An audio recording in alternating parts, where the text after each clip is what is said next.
Rumah pelajar jatuh dari gedung sekolah didatangi Intelkam Polda. Aparat kepolisian masih terus mendalami motif dan penyebab seorang pelajar di Sulawesi Selatan jatuh dari gedung sekolah. Terlebih keluarga besar korban berusia 15 tahun itu merasakan sejumlah hal janggal sebelum kematian korban.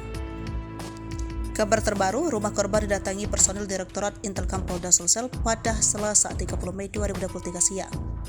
Rumah korban berlokasi di Kompleks Perumahan Taman Gosen Indah, Jalan Aroepala, Kecamatan Rapocini, Kota Makassar, Sulawesi Selatan. Pantauan Kompas.com, aparat kepolisian yang datang berpakaian preman. Beberapa personel polisi itu menggunakan mobil berwarna putih dengan nomor polisi DD333FI. Mereka melakukan pertemuan dengan ayah korban, Ben Yusuf Nurdin.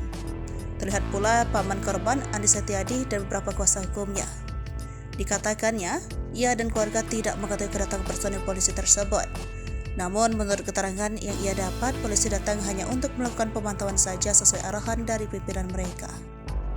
Aparat kepolisian tersebut meninggalkan kediaman korban sekitar pukul 4:30 waktu Indonesia bagian tengah. Mereka terlihat membawa beberapa map dokumen dan beberapa kotak plastik. Awak media berada di lokasi mencoba untuk mengonfirmasi terkait kedatangan polisi. Namun, beberapa personel hanya bungkam menghindari awak media.